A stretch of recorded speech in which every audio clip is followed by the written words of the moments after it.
because of this early racing, and now we'll begin Count Shivers, who was a place getter in the Cup last year. He's won nearly $2 million, but the query about him, he's only got slightly more than he had last year. He's got barrier 21, which may not be all that significant, but he has had fitness problems in the lead up to the Cup, so Count Shivers does appear to have the task ahead of him.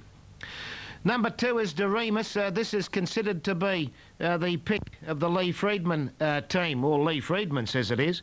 Doremus 2 years ago won the Caulfield Cup and Melbourne Cup double. And subsequent to that, in fact, in the Australian Cup earlier this year, he bled and had to go for a mandatory 3-month spell. Lee Freedman, however, doesn't consider him to be a bleeder in the true sense of the word. He just thinks that Doremus was trying to tell him he needed a break, which he got. And Doremus's lead-up form has been quite sound. He's won in excess of $2.8 million. Greg Hall, who became a father again yesterday with a baby girl, and I suppose it'd be a fairy tale result if Greg Hall could win the Cup on Doremus. Certainly, I think out of the Caulfield Cup, his run was the best outside of the winner. Well, this is the horse that's favourite, and he stayed favourite since the Caulfield Cup, and why not? It is Might and Power from the Jack Denham stable. Very little information filters from the stable, but quite clearly Might and Power has done well. He hasn't raced since then. Jimmy Cassidy, he's very keen on Might and Power. There's always been a rap on this horse, and he was penalised. He's gone up to 56 kilos as the result of that romp in the Caulfield Cup. He's drawn the right alley to be in or near the lead throughout. The question mark is, how much pressure will they put to him, and will he pull? If he pulls, he can't win. That brings us to number 4, the horse that I'm very keen on, and it's number 4, Sapio. No woman has won the Melbourne Cup in its history. And in fact, this year, 4 women are vying to become the first. I think Sylvia Kay, the owner, breeder and trainer of Sapio, can pull it off. Sapio 7 times over 2 miles, a win and 3 minor placings. He's the most raced horse in the event. We went through him in the late mail. I think he's ridiculous odds at 50 to 1. Now to one of the imported horses, which is now considered a local, it's Court of Honour. Now, Court of Honour came out last year for the Cup and failed, and was left with Peter Hayes. He was given quite a long spell, has been brought back. He raced in Sydney and finished quite a good third in the AJC Metropolitan, and he was beaten a long way on that occasion by Heart Ruler and Linesman. However, he improved. He went to Moonee Valley for the Grosby Cup and was ridden a treat by Brent Thompson. Given the run of the race, he got to the line solidly. He does look to be one of those tough stayers. He won't be far off the lead today, and he's capable of a surprise with Brent Thompson aboard. Brent Thompson, of course, yet to win a Melbourne Cup, but he had multiple success in the Caulfield Cup and Cox Plate. Well, here's the one of the enigmas of the field. It's number 6, Viali. He's had what can only be described as a featherweight preparation. He's coming into this race with only 2 race starts behind him. Against that, Paul O'Sullivan said that European horses respond to this training method. They've had Viali, who was imported from Germany, for quite some time. They've got to know him. He's been dogged by problems. All little niggling problems have happened to him, but he does seem to be coming right at the right time. Personally, I do think it's tough for him to win with such a light preparation. The O'Sullivans don't. Sadly, Lance O'Sullivan can't ride Viali today. He broke his leg in a fall, and Brian York, an expatriate Kiwi, has the ride, so he won't lose anything on the score of horsemanship. Well, it brings us to another enigma here with the Bart Cummings trained Alpha. Now, if Bart Cummings didn't train Alpha and it wasn't ridden by Darren Beedman, you just couldn't really recommend it. But it is one of Cummings' record-breaking Melbourne Cup winner, Darren Beedman. He's shooting for his 3rd. Beedman's keen on it. This Tasmanian import, he will be the apple of the Tasmanians' eyes if it happens to win.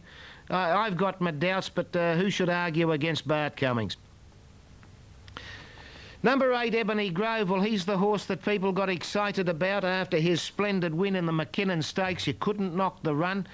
He was the centre of controversy in Sydney when he was beaten out of sight in the Craven Plate, and then the stewards insisted he be ridden the same way in the Metropolitan. He finished 4th in the Metropolitan, again beaten a long way, but he was working home well. Shane Dye and Graham Rogerson both believe this 4-year-old is a Melbourne Cup prospect. He heated for second with Alpha in the Victoria Derby last year and came with a barnstorming finish to win the AJC Derby.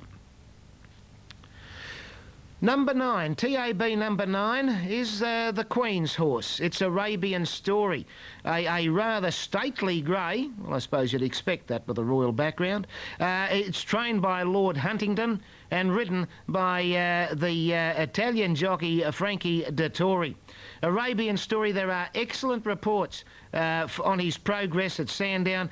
It's stabbing in the dark because we haven't seen them race, but he does seem to be beautifully treated with 53.5 kilos.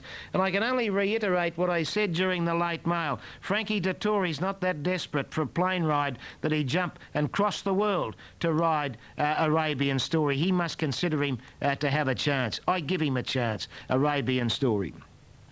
Number 10 is Harbour Jews. Well, he accompanied Arabian Story to Australia. There's not much between these two, Harbour Jews and Arabian Story, on their form in Europe. Ray Cochrane broke his nose in England before flying out, but jockeys don't ride with their nose. Harbour Jews, if you like Arabian Story, you've probably got to put Harbour Jews in as well. Always Aloof. Now, this was another import, but has been in Australia since early this year. Until when, and if you're prepared to forgive one failure of Always Aloof in the Caulfield Cup, he was one of the top fancies until then, to be ridden by Stephen King for Lee Freedman. Always Aloof, according to Freedman, he may have misjudged the training before the Caulfield Cup. He's gone a little bit easier with him since, gone slightly back to the European way, but not fully. He'll be fit and will race well. Number 12 is Magnet Bay. I think he's got my hope, really. Number 13, Sky Bow. Now, Sky Bow does have a very good chance. Sky Bow finished 3rd in the race last year.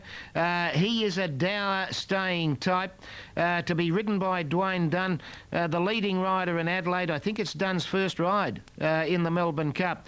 Len Smith said one of his biggest thrills was running 3rd last year. He might get a bigger one this year. You couldn't leave Sky Bow out. Well, number 14, Linesman. Well, there's certainly no lack of confidence as far as the trainer's concerned. It's Gai Waterhouse. Linesman, to be ridden by Larry Cassidy. Well, look, really, his form's pretty faultless. He won the Sydney Cup.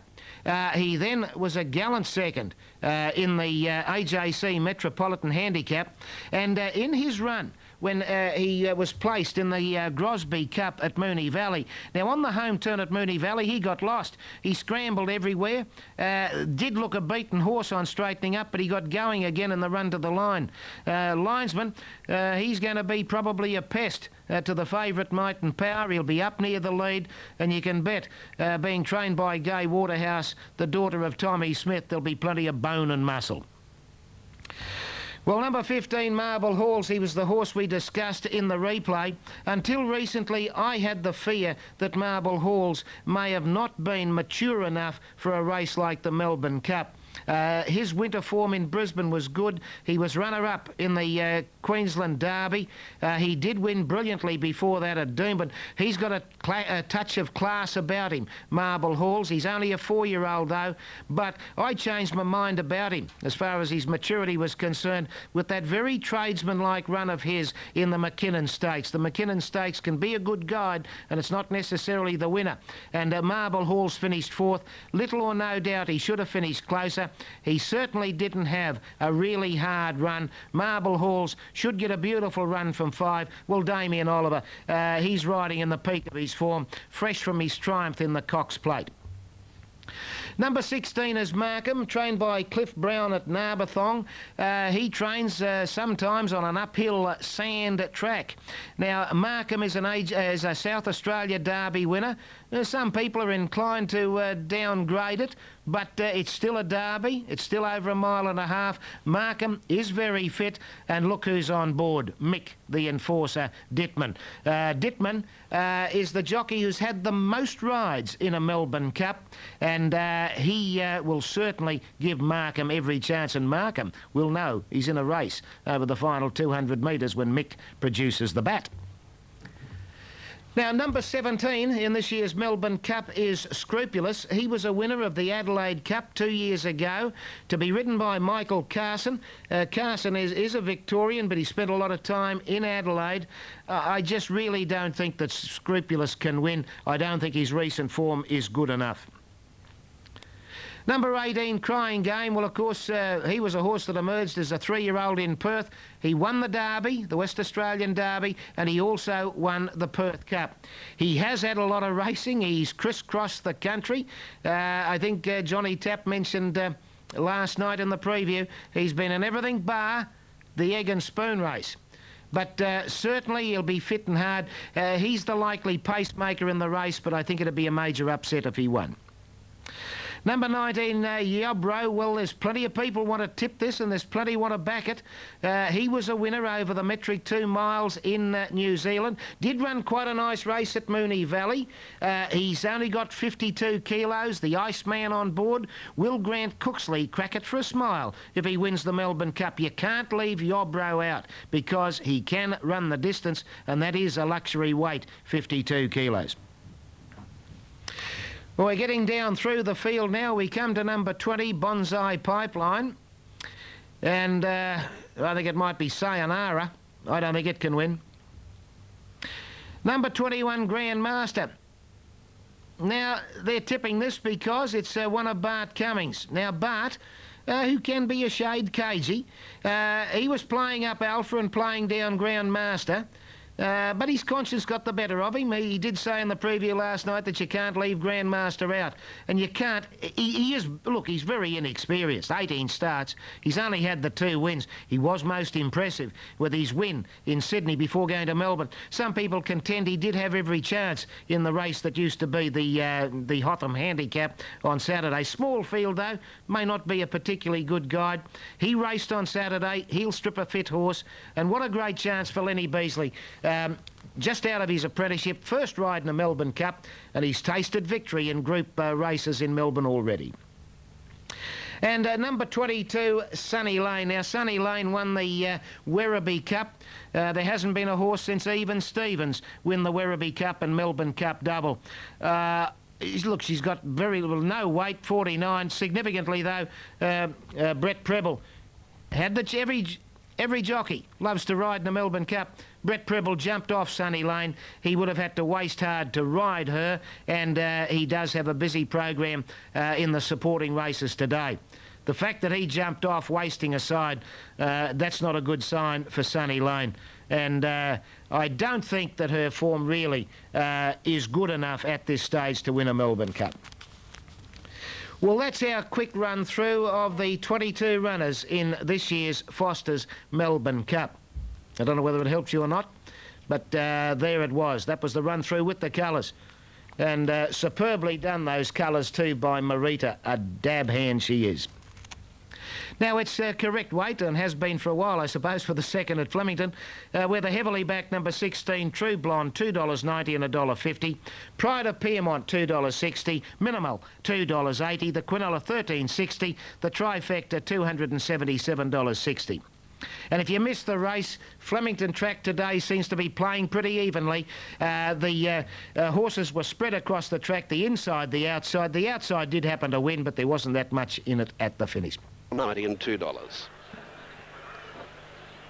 Now a line to come up with Majestic Miss. Attendants busy with 2 or 3 of them near the inside section of the bank of stalls. Now Talak Toff has backed out. Not too sure what the problem was there. In the meantime, another attendant brings Majestic Miss up. Oh, there's the problem. Talak Toff was in the wrong gate by about 10. Goodness me. Now a line comes up. We're waiting on our Spanish eyes, and that'll be the last.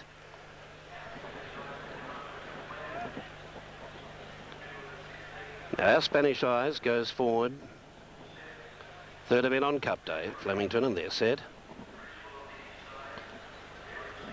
Stand up pretty well. They're away, and El Tocino near the inside jumped nicely with Appreciable, and Pipeline Miss was nicely into stride early, and so was Arabian Poppy, and going after those now wide on the track is Royal Mystique. Further back Anichka on the outside of Majestic Miss, and they were followed then by very deep around them now as they go down towards the 1400 out deep Pipeline Miss. Into a bit of trouble there, Elsie Alma checked off heels, and then came Lumpy's Princess further back with Robley Lass. Well back out of the field at the moment was a line. Further back in the field behind those then as they move along the far side of the course by Chiquita Lodge was Gold View, and last of all 2.5 away is Australis Bazaar, who's well back off the lead as they move down the side of the course now, and going to the front here is Arabian Poppy and shows the way. Now moving up on the outside with it is Missing Sheets as they come down towards the side, and the 800 metre mark looming up to them now. It's on the outside Missing Sheets, Arabian Poppy the inside, Appreciable gets a nice run, and then came Anichka.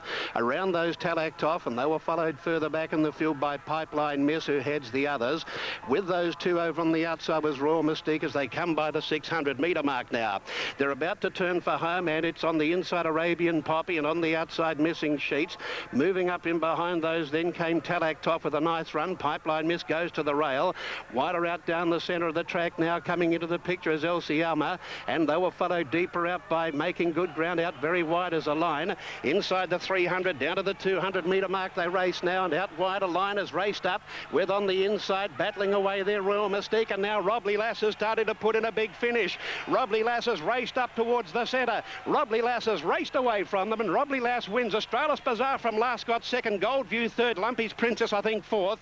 They were followed by Royal Mystique, and further back in the field then came a line who looked a big chance at the 300. Further back Pipeline Miss, and they were followed by Majestic Miss. Then came well back in the field Our Spanish Eyes. Next in Elsie Alma, seemed to get into a bit of trouble early, and after that was never in the race from Talact off. Missing Sheets was there to the turn from further back in the field behind those then Arabian Poppy. The last few in pulling up quickly now are Anichka, who was at the tail of the field with Appreciable, and El Tocino looked to be the last one home.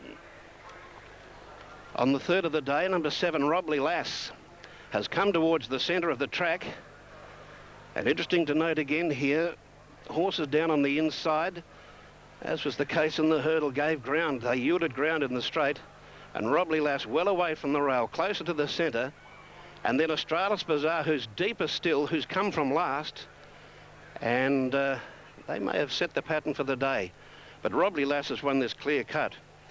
Robley Lass is by Provideo from Zamazan mare, Margazan, Danny Nikolic for Gary Lee, and is raced by A.W. Clark and Mrs. M.R. Dunkley, Mrs. C.J. and D.R. Burrows, J.A. Quinn and G. Armstrong in partnership. Australis Bazaar will get second by Southern Appeal from Petite Fate, Mark Flaherty for Colin Alderson, and Gold View we've called third by Captain's Gold from Opera View, Frankie Dettori for Richard Freyer up at Corowa. 7, 2 and 3 are official. Number 9 has run officially fourth, and that was Lumpy's Princess. And number 8, Royal Mystique, has held on for fifth. And the time is 1:42.7. 1:42.7. The last 636.1. And the winner, number 7, Robley Lass, is going to pay $16 and $4.80 for the place. Number 2, Australis Bazaar, $4.30. Number 3, Gold View, $3.20. The Quinella for 7 and 2, 55 even.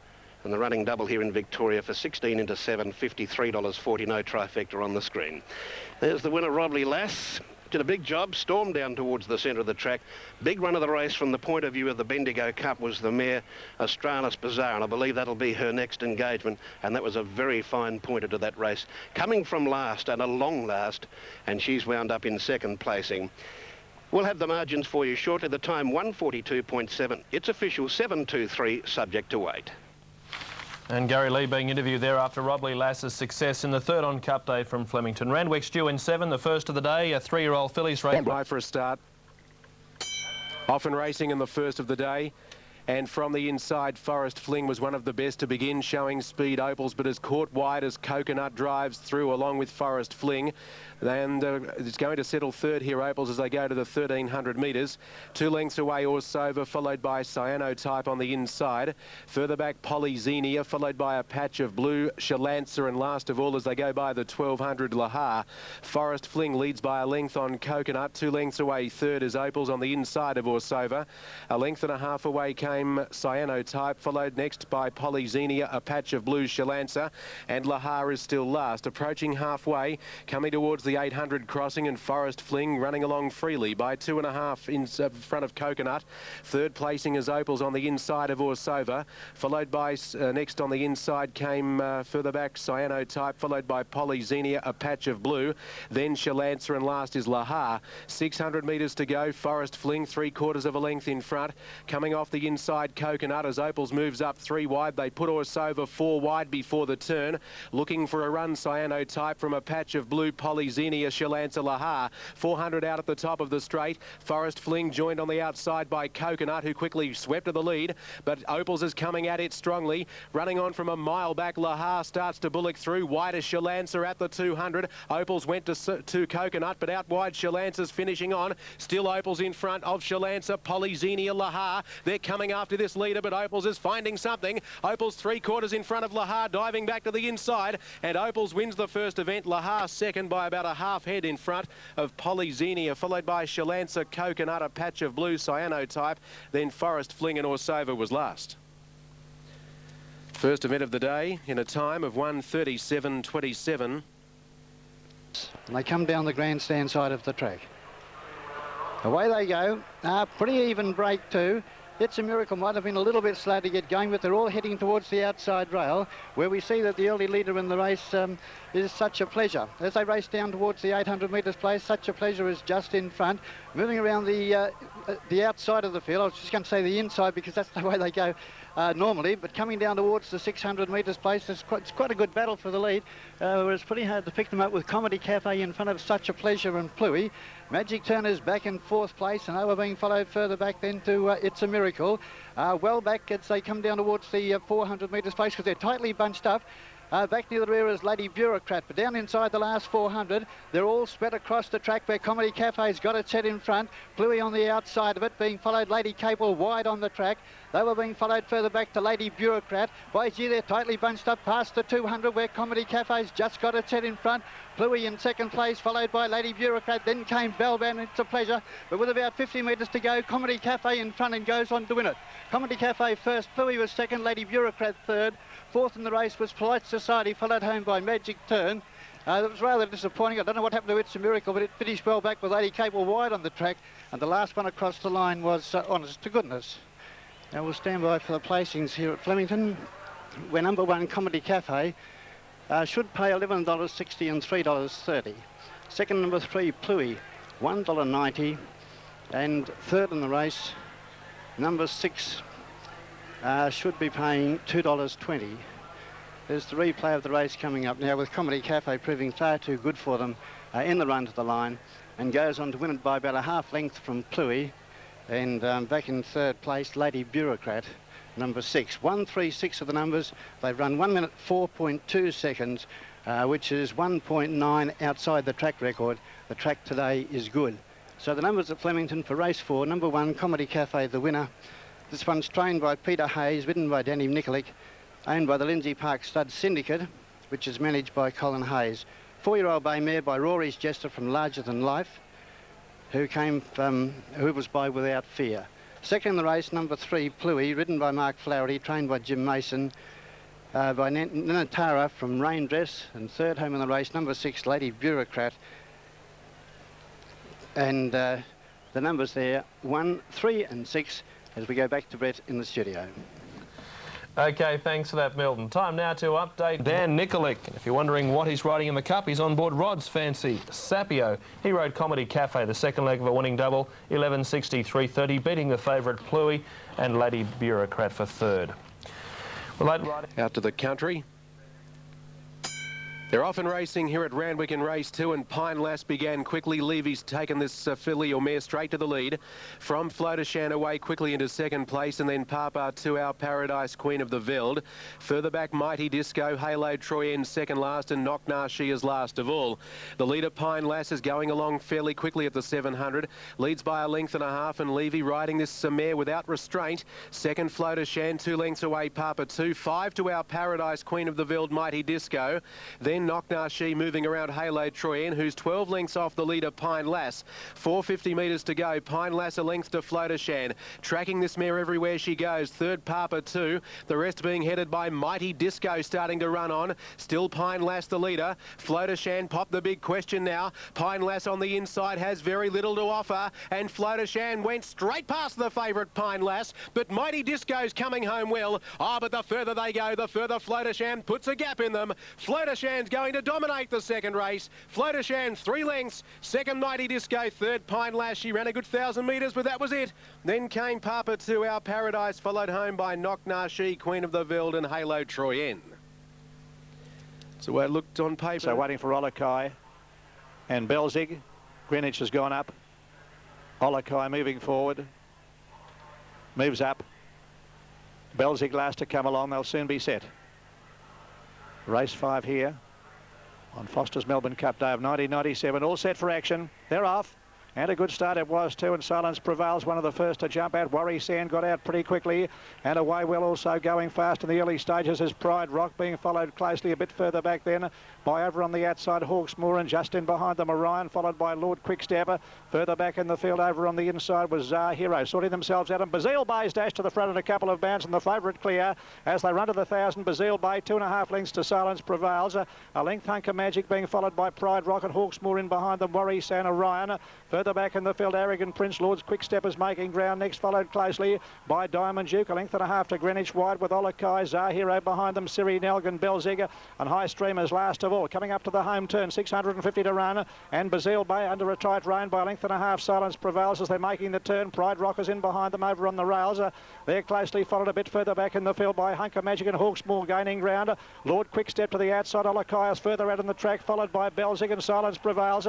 But it's Bazille Bay. He's drifting off the fence. He's about 4 off the rail, coming down past the 300. He's well clear. Silence Prevails, followed by Orion, getting up on the inside. Hawksmoor, Lord Quickstep can't go on, but Bazille Bay is in no danger with 150 metres left to go. Is well out in front of Hawksmoor. Zar Hero coming home well with Orion, but the favourite will bolt in. Bazille Bay wins by 5 lengths to Hawksmoor. Orion third, then Zar Hero. Siri Nelg behind them, Lord Quickstep, Arrogant Prince, and Diamond Duke High Stream. Further back is Belzig, followed by Worry Sand, Hunker Magic, Olokai, Pride Rock, and Silence Prevails, and Greenwich has run last. Well, what did you think? Pretty good galloper, isn't he?